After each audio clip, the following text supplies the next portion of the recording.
Hello and welcome to another episode of Happy Maybe. How are you, Vasily? I am great, Nikita. A little bit exhausted from driving all day, but ready to talk to you. How's it going? Very nice. I'm good. I was thinking the other day how in one of the earlier episodes we talked about therapy. And I remember this situation that I have with a friend who is quite much older than me and he's from a different generation. And he believes that therapy and like psychotherapy is essentially when you pay somebody to listen to your bullshit. He believes that that's all there is to it, and he kind of believes that the best people who can do it are those who don't really care. Because he said, if you care about the bullshit that your patients are telling you, you're gonna go insane. That's not a sustainable way of living. And I remember how he had a friend who had some drama in his life, and the friend was talking like they would talk a lot, and he said, I was really tired of listening to him, and I wish he just paid for therapy because someone else would listen to him, quote unquote, professionally. I know that you recently tried therapy for the first time, and I want to begin with, did you have any misconceptions or stereotypes about therapy by listening to other people or reading the books or seeing it in the movies that are no longer true? Like, what were your expectations? My expectations were based on American movies and TV series where there's a classic setup, there's a good-looking office with comfortable chairs, and a therapist is across from his or her patient. And it's, for example, The Sopranos. It's one of the famous TV series that featured Tony Soprano visiting his therapist pretty much in every episode, where he tried to be honest but not to a fault, so he wouldn't reveal his criminal intentions or criminal deeds. But he still needed therapy because he felt like he was stuck and lost, even though he was a mafia boss. So that was like the biggest image in my head. Then I watched a more recent TV series called Shrinking. It's a comedic TV series based around cognitive behavior psychology approach. Very nice, by the way. I highly recommend it as entertainment. But my biggest question was when I decided to get into therapy, and you didn't ask me why I decided, so maybe you'll ask me later, was how to find a therapist. And this was a bit of a journey on its own. You have a good point. Why? But we get to why. This reminds me also, my father recently told me that he was watching this TV show where the therapist is known for, like a TV show about the therapy. And the main character is a therapist whose job is to engage with his patients in a way that makes them aggravated or super angry or super upset or otherwise triggers the shit out of them. And then the super angry, aggravated patients are acting out all of their inner trauma, and then that's how he heals them, supposedly. And my father was like, yeah, now I understand how therapy works. Let me tell you something. That was pretty funny. That's a good point. Like, well, different people go to therapy for different reasons. I went to do therapy for the first time maybe about 5 years ago back in New York, and I kind of did it as one of the things I was doing, trying to figure out what's wrong, like why am I feeling in a certain way, like what can I do about it. I had some expectations. I had the expectations that it's going to just help me immediately somehow, or I had the expectation that they will pretty much tell me what to do. Like, I really wanted someone to tell me what to do. Like, you come in and you say, my iPhone is broken, and they say, sure, replace the screen and push these buttons and your iPhone is going to be fine. And I was kind of angry when my first therapist didn't do it for me. So what was your motivation? My motivation was having someone who is trained in helping people talk to me and listen to me and help me steer me towards the place where I can accept myself and hopefully improve myself. I felt like I've tried a lot of things in life, and I'm very open to self-development and self-improvement. And I haven't tried therapy. I hadn't tried therapy until that moment when it hit me that I actually know people personally, like yourself, who've done therapy, who've been in contact in sessions with more than one therapist. So I started talking to I think you and one other friend, because I have an analytical sort of approach to things. So I need to know what the rules of the game are and how participants sort of positioned in that game, like a student, teacher, and what should I expect? How can I find one?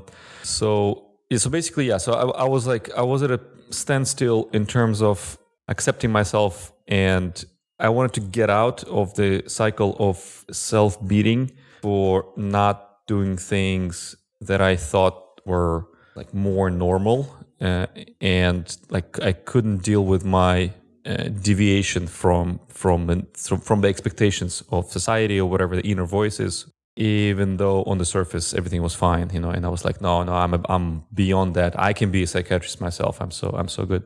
No, I needed someone, and the next step was like, how do I find one? So I started asking around for recommendations. Well, in a small circle, like in this friend of mine, that other friend, he said, one of my best friends is a psychiatrist. He can recommend someone. And my goal was, and I think everyone should set it up like that, like it shouldn't be anyone who knows your friend or family member personally. So there's no conflict of interest, unless it's couples therapy or something, or family therapy. But like I would be so much more comfortable connecting with someone who is removed from my social network entirely, right? So there's no like prior history or conflict of interest or anything like this. And yeah. Conflict of interest is a big one, actually. I remember I was seeing someone, I was seeing a therapist, and at some point I was also dating a girl, and we stopped dating, and somehow at some point I recommended the same person to him. And at some point we had a conflict of interest because she was not completely over me.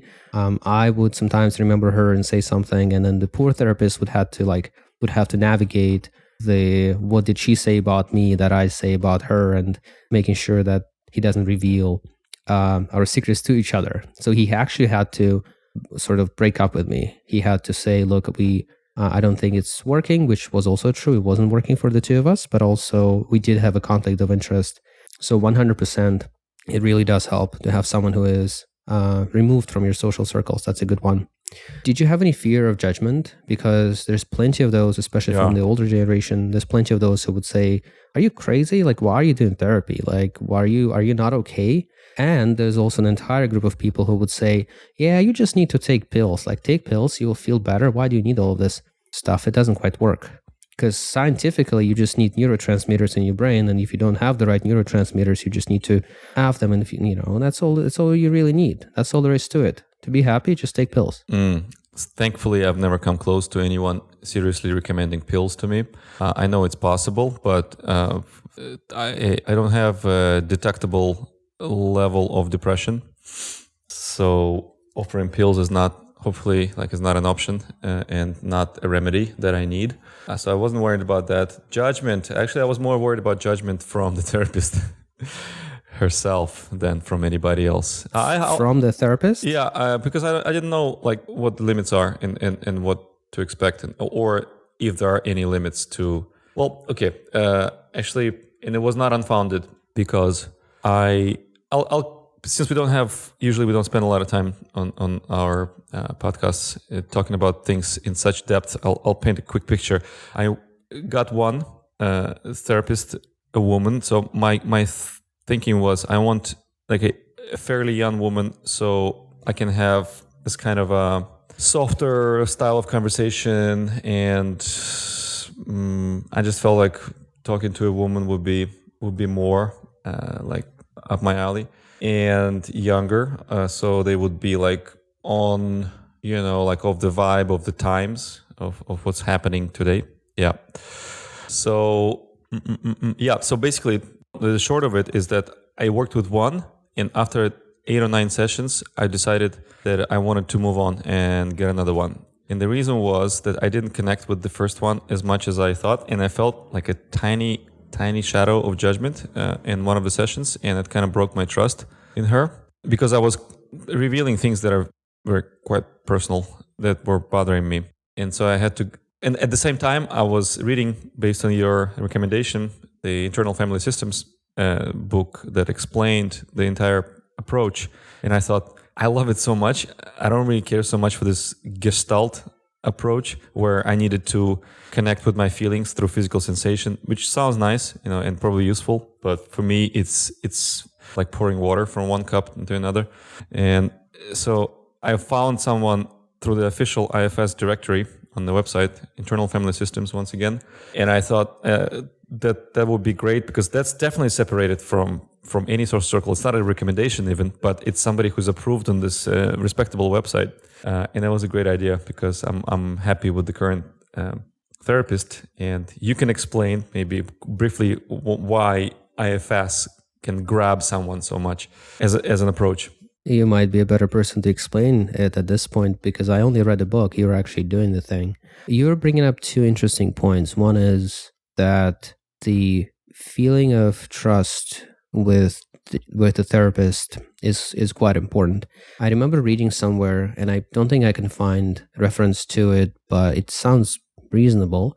Research that says that the results of the therapy are often the method itself is even less relevant or less likely to impact the results of the sessions compared to the relationship between the two people. So actually feeling comfortable, trusting the therapist you're working with evidently is more important than the method of therapy itself. And I think that actually makes a lot of sense because, for example, the therapist that I'm working with right now, she's not bad, she's okay. It's just that I don't feel like it's working and I may have to stop seeing her because there's a certain feeling that I'm not getting. And the second half is when people talk about therapy, they usually mean like therapy as one thing, but therapy is many things. There's psychotherapy, which is a traditional therapy popularized by Carl Jung and such. They're going to talk about your dreams and your childhood and your subconscious and stuff. There's all kinds of different styles of therapy. And the ones that we are used to seeing on TV is the psychoanalysis, the one where you see a patient on the couch facing like laying on a couch and the therapist sitting next to them. This isn't the only way therapy goes, and there's a lot of different approaches, like a lot. There are probably dozens of styles of therapy. And you bringing up a good point that it is important that this particular style of therapy works for you. Yeah, I wouldn't know otherwise. How did you decide? I remember that it was a difficult decision for you to change the therapist. What did it feel like when you made that decision? Yeah, this is probably one of the most interesting things that uncovered my inner worries and concerns. I think it told me and her something about me, that my sort of dedication to the process was getting broken based on my desire, and I couldn't understand, like, should I stay with her and stick with it to exercise continuity and dedication and to kind of break the pattern of quitting something that probably negatively affected me in the past, where I quit something prematurely? Or is it more true and honest and authentic to myself to wrap it up with her and go to somebody else, or not go to anybody else, because I felt like it was genuinely not useful for me and I wasn't getting much sort of progress out of that? So it was like really hard to differentiate between it. Like, am I quitting prematurely, or am I doing the right thing because I trust my intuition or my judgment? What helped to break this problem? Not sure how substantial that reason is, but my infatuation with this internal family systems method, because the first therapist had no idea about it. I told her about this. I educated her about that. And I was like, okay, if you don't know about this, and I really, really like that system, because I didn't help our cause by reading this book during the session, during the therapy weeks. And yeah, so that's what sealed the deal. And I was like, okay, I want to try something else, because this Gestalt free form situation is just too loose for me. Like, I'm a bit more of a systems person. The IFS is wonderful. When I read or heard about it for the first time, it made so much sense. I've been trying to get into their facilitator training or the therapy training. So the sessions where they train people to be therapists in IFS. And there is such a huge demand that every time a single training is published, it is immediately filled up within days. So they don't have enough trainings and they don't have enough people who train other people. So the premise of IFS is very interesting. We are used to thinking about ourselves as a single person with ideas and decisions and single mind and like single aspirations. But the truth is, if you ever track your behavior and your ideations over time, you might notice that at one time you want one thing, at another time you want a completely different thing. Sometimes you have multiple different things going on at the same time, and it might even feel like you are not a single person, but multiple different individuals with different aspirations and different ideas. So IFS is called internal family system because it essentially says that within you, at least that's the way I interpret this, within you there are models of all the people in your life, and all these models within you are different versions of you. They call them parts, different parts of you, and they all have different ideas about what they want. They usually came from different periods in your life. So some parts can be younger, some parts can be older. They all serve different functions. And the way of IFS, and one foundational principle of IFS is that there is a single self, like capital S self, which is what you are.